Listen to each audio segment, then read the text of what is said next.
Bonjour à tous, j'espère que vous allez bien. On se retrouve aujourd'hui pour la séance numéro 5 de sport à la maison, une séance placée sous le signe du travail musculaire.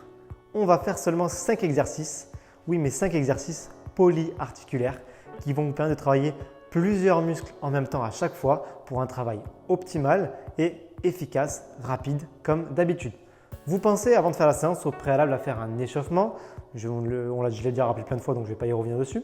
Et une fois donc vous serez bien échauffé, vous pourrez donc partir sur le circuit que je vais vous expliquer. Le circuit va se composer de 4 tours. À chaque tour, on va diminuer le nombre de répétitions. On va donc faire des tours de manière dégressive. Au premier tour, vous ferez 25 répétitions sur chaque exercice. Au deuxième tour, vous ferez 20 répétitions sur chaque exercice. Au troisième, 15 et au dernier, 10 répétitions. Donc vous comprenez, en fait, plus vous allez avancer dans la séance, plus ça devrait être facile. Mais bon, plus vous serez fatigué aussi, donc ça va compenser finalement. Si par exemple 25 répétitions, c'est trop dur pour les pompes, parce que je sais que 25 pompes d'affilée, c'est très dur. Rien ne vous empêche de faire les séries en 2-3 fois. C'est-à-dire faire 8 pompes, se reposer 20 secondes, puis refaire 8 pompes, et puis refaire encore 9 pompes pour arriver à 25. D'accord? Donc chacun s'adapte, vous n'êtes pas obligé de faire toutes les répétitions d'affilée. Ça, c'est important. Et bien sûr, vous pensez à garder une bonne technique sur chaque exercice parce qu'il y a des os qui vont être un peu techniques. Aujourd'hui, on peut vite se faire mal. Pour faire la séance, vous allez avoir besoin d'un petit poids. Alors, ça peut être une bouteille d'eau. Moi, j'ai pris une grosse bouteille d'eau de 8 litres, les bouteilles Volvic qui sont assez grosses.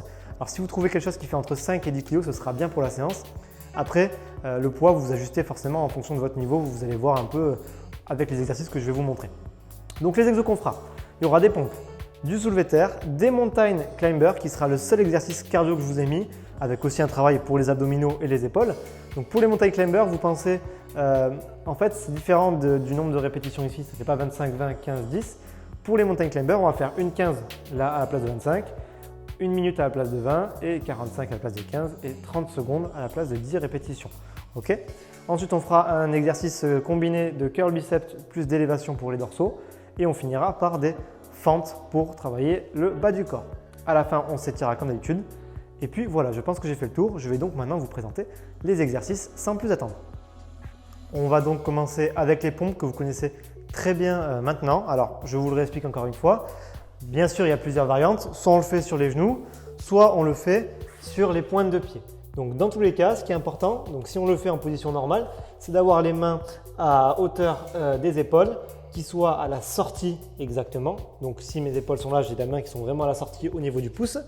Et de descendre en gardant bien le dos droit avec un alignement entre les épaules, le bassin et les chevilles. Donc je descends et je remonte. Plus vous allez resserrer vos mains, plus vous allez travailler vos triceps et plus vous allez les écarter, plus vous allez travailler vos pectoraux et vos épaules. Donc je vous laisserai le faire en fonction du niveau que vous avez et de ce que vous voulez travailler préférentiellement. Vous pouvez le faire pareil donc sur les genoux. Juste ici. Alors on pense quand on descend sur les genoux à ne descendre pas que le buste mais aussi les fesses. Souvent vous faites ceci quand vous descendez, j'ai remarqué à la salle de sport. Là c'est important de descendre aussi les fesses. Vous voyez mes fesses descendent en même temps. C'est tout le corps qui descend. Donc ça c'est pour les pompes. Pour le soulevé de terre. Donc vous voyez ce que je vous disais tout à l'heure, moi j'ai pris un bidon en fait avec de la Volvic que j'ai rempli d'eau. Alors là j'en ai pas mis beaucoup pour faire l'exemple mais chez vous, si vous avez un bidon, vous pouvez le remplir au nombre de litres que vous souhaitez et ça vous fera le kilo en poids. Donc c'est assez intéressant pour travailler musculairement.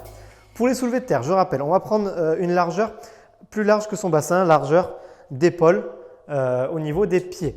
Les pointes de pied toujours vers l'extérieur. On va garder son dos un maximum droit. Je vais attraper donc avec les mains mon bidon. Je vais tendre les bras, donc les bras sont complètement tendus. Mon dos est bien droit et je vais tout simplement descendre sans décoller les talons en gardant le dos droit. Et je remonte. Donc là, vous voyez, ça reste assez facile et le bidon ne peut pas descendre très bas parce que forcément, je n'ai pas beaucoup de hauteur. Mais rien ne m'empêche de prendre un step ou alors chez vous de monter sur 2 chaises ou n'importe quoi qui est un peu surélevé pour vous mettre vos pieds dessus et du coup pouvoir descendre plus bas avec le bidon. D'accord? Donc ça, c'est pareil. Faites en fonction de ce que vous avez chez vous. Ça, c'est vraiment important. J'en profite aussi. Quand vous descendez avec donc le poids que vous mettrez, c'est important de descendre en gardant bien son dos le plus droit possible. De ne pas descendre avec le dos en avant. Okay. Si vous descendez avec le dos en avant, vous allez travailler plus vos lombaires, moins vos fessiers, moins vos ischios là-bas à l'arrière de cuisse. Et moi, ce que je veux, je veux que ce soit les fessiers qui travaillent et les ischios. Donc ça, c'est un exercice qui est hyper intéressant où on travaille 220 muscles en même temps sur le soulevé de terre. Donc vraiment, faites-le bien, c'est très efficace. La suite, donc les mountain climbers. Les mountain climbers, donc notre exercice cardio. On va se mettre donc sur les pointes de pied, en position avec les mains qui sont dans l'alignement avec les épaules. Et là, je vais juste chercher à venir remonter mes genoux vers l'avant et les ramener derrière. Quand je les remonte vers l'avant, ils ne touchent pas. Hein. Ils montent et ils reviennent. Ils montent et ils reviennent. Et après, avec de la vitesse, ça donne ceci. Après, on peut aller vite, vite, vite, vite, vite. Et pour ceux qui ont du mal, vous pouvez juste le faire un pied après l'autre, comme je vous ai montré au tout début. Ça, c'est votre troisième exercice. Pour le quatrième exo, les curl biceps plus les élévations, on va donc reprendre ceci.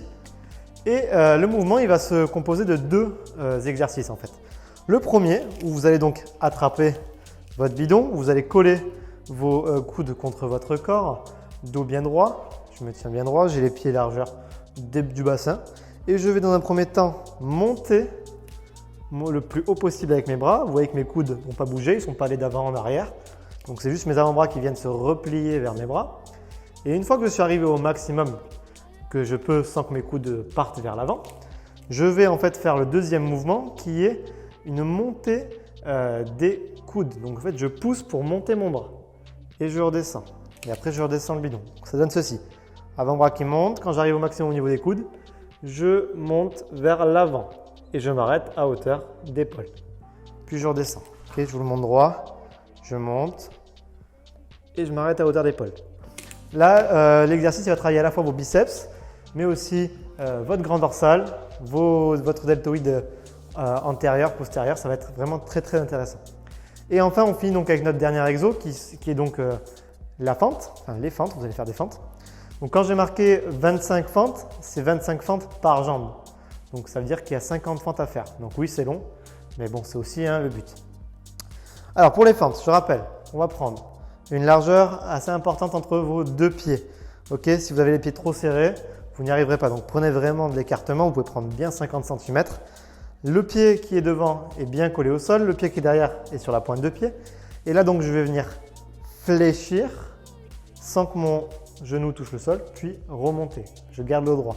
Ce qui est important là-dessus, ce n'est pas votre bassin qui part vers l'arrière. Souvent, vous avez le bassin qui part derrière quand vous faites ça. Du coup, votre jambe devant reste complètement tendue. C'est vraiment votre bassin qui part vers le bas. Et donc, si je pars vers le bas, je suis obligé de fléchir la jambe devant pour avoir un angle droit et la jambe derrière pour avoir un peu plus qu'un angle droit. Donc, vous me faites les deux jambes. Et rien ne vous empêche là-dessus de le faire, par exemple, en posant le pied sur quelque chose pour que ça devienne beaucoup plus compliqué. Si je pose le pied derrière, alors là, ça va vraiment être très dur parce que la zone est petite. Mais si je pose le pied et que je descends, voilà ce que je disais, ça va être dur. Mais ça, vous pouvez le faire chez vous avec une chaise, en mettant le pied sur une chaise. Ça marche très très bien et ça complexifie énormément l'exercice. Voilà, donc ça c'est pour nos exos. Maintenant, si on passe aux étirements, donc on va étirer trois choses. Les deltoïdes pour commencer. On l'a fait plusieurs fois. Avec vous levez une main. Avec l'autre main, vous prenez au niveau du coude et vous l'amenez sur le côté en gardant bien le dos droit. Je pousse avec ma paume de main sur mon coude pour tirer, tirer, tirer. Et si je sens rien, je peux monter un petit peu la main qui est tendue. Vous sentirez normalement que ça tire au niveau du deltoïde. Deuxième étirement, les triceps. Je vais me tourner pour que vous voyez. Pareil, je monte la main. Avec la main opposée, j'attrape avec mon coude. Je me tiens droit et je viens pousser pour ramener vers moi. Donc vous voyez, la main elle est bien dans l'axe vertical et je pousse avec l'autre main pour la ramener vers ma tête. Ça devrait tirer ici votre triceps brachial. Et enfin, on finira par étirer les pectoraux. Alors vous trouverez un mur chez vous et vous mettrez votre paume de main un peu plus haut que la tête, bien contre le mur. Donc ma main elle est bien contre le mur et je tourne mon bassin complètement. Donc je tourne mon corps, mon bassin et ça devrait tirer juste ici, à vos insertions au niveau des pecs. Voilà, donc ça c'est pour nos trois étirements. Et une fois que je vous ai dit tout ça, tout est bon normalement. Vous avez bien sûr le récapitulatif de la séance qui est dans la description de la vidéo. Si vous avez des questions, vous m'envoyez un message comme d'habitude. Et puis j'attends vos retours. Bonne fin de journée à vous et à jeudi pour une nouvelle vidéo.